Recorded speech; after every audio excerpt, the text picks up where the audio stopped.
Hello, everybody, and welcome. My name is Martin Hirst. I'm an artist. I live here in Heidelberg, and I'm part of the Liminal exhibition this year.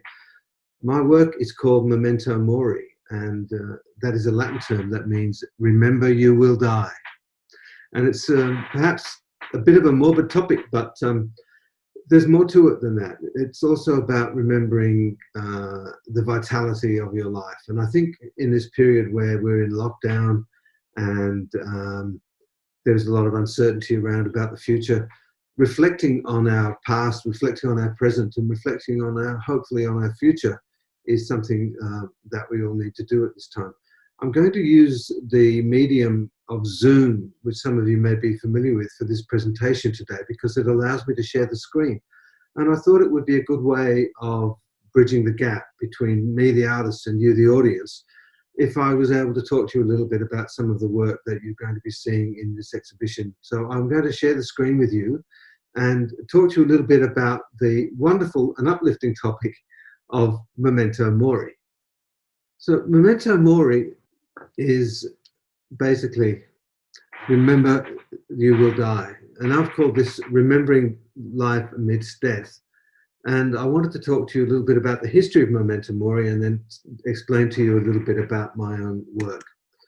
Memento Mori is an ancient tradition. It goes right back to the Renaissance. In fact, probably even earlier. I think some of the earliest scratchings on cave walls and some of the earliest types of artistic objects that were ever made by humans were probably about remembering death, either people who were past or reminders of our own mortality. This is a painting from the early years of the 17th century, and it's a classic in the genre because it has a skull very prominently displayed there as a reminder or as a symbol of death. And it also has on the table there around the skull some other things like a bone, a compass, and books, papers, things that would have been everyday objects to the person who this painting was painted for, to remind them not only of their own death, but of the things that are important to them in their own life.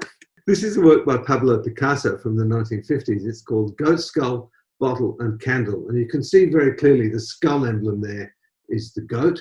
And to the side of that, you can see what appears to be a bottle shape and or a candle. And we know from the title it's a wine bottle and it's also a candle. And a candle was important in Memento Mori because it was supposed to represent the burning down of life. As the candle burned down, so your life burns down, and when the candle runs out, when the wick runs out, the life is over.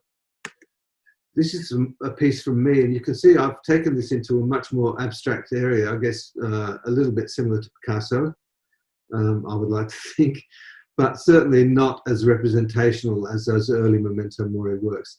It still has the skull motif. It still has what I like to think of as perhaps a candle there in the yellow and green wood lino cut print you can see, and of course the skull represented several times in the image.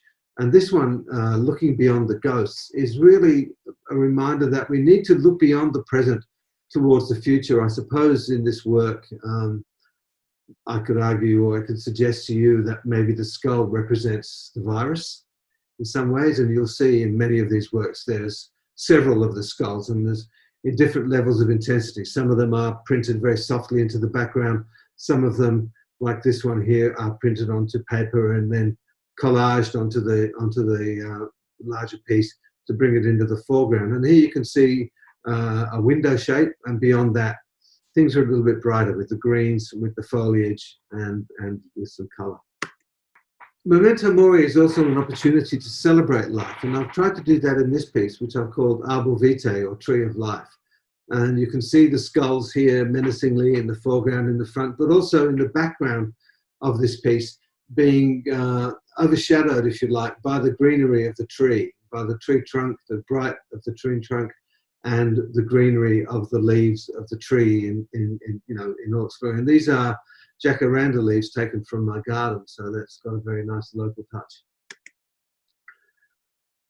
The work for me began with a visit to Heidelberg Cemetery, probably in early April, and I was quite struck by some of the carvings and relief work on the headstones. And so I took along some pastels and some pencils and some very nice Japanese rice paper. And I was able to make some very nice rubbings from some of the prominent headstones in the cemetery. And you can see here, I've taken a rubbing from the single rose, the gilded rose cut into the marble there. And then I've made a more composed work out of it by, I did that work in the cemetery by actually going over several different headstones with the same piece of paper and laying it up with different motifs. This is the day I went to the cemetery. It was quite a lovely day. I don't know what it's like for you today. It's very cloudy where I am, but this was a bright sunny day when I was able to spend a few hours in the cemetery quite peacefully working by myself, taking some rubbings from some of the headstones. These some of the rubbings that I did there, a lot of ivy and lilies and daisies, those types of flowers, prominent in Memento Mori, and also prominent, of course, because they are reminders of love and memory and loss. And that's why you see them so often on gravestones. Back in the studio, I worked quite frantically on this project for a little while, and I think that I was probably processing some of my anxiety around what was happening with COVID at that time, because, you know, for a lot of us, those early weeks were very tense. There was a lot of concern. We didn't know how far the virus was going to spread. We didn't know whether it would come into our families and who would be caught up in it and who would be spared. And I think I took out some of that nervous energy by working at quite a frantic pace over a couple of weeks to get these works done. And as I say, there's probably 35 pieces that I made during this period. About half of them are in my show today. I talked about the skull and the daisy being really important parts of Memento Mori, the symbolism and the imagery. And here you are. I did some lino cuts of the skull and of one of the daisies that I took from a rubbing in the cemetery, and I used them in various ways. Some of them I just used straight. I printed onto paper and then I collaged that onto the piece I was working on, and some of them I printed directly onto the larger pieces in a different media as well. I used some very dark acrylic inks mixed with media, and I also used some water-based printer's inks, which gave a very much more watery effect and also a more metallic effect. So liminality for me is the space between. And in this work, I'm attempting to bridge that gap by talking to you today from my office at home. I don't know where you are, but I hope you're enjoying this. And I hope this is bridging the gap a little bit for you, giving you some insight into how an artist prepares for an exhibition like this. And I'm also hoping that it's helped to ease the psychological burden of the lift out a little bit for you. And the way that I've done that, even though I'm using this darker theme of Memento Mori, I've moved away from the traditional palette. You would have seen in those earlier works that I showed you, the 16th century piece and the piece by Picasso, that the palette is very grey and brown and dark, and it's very subdued tonality. I've tried to replicate that a little bit in my work, but I've also tried to put into it the joy of life by using quite a bit of colour. So I'm just going to show you a few examples of that in the last few slides, and I hope you enjoy looking through the exhibition.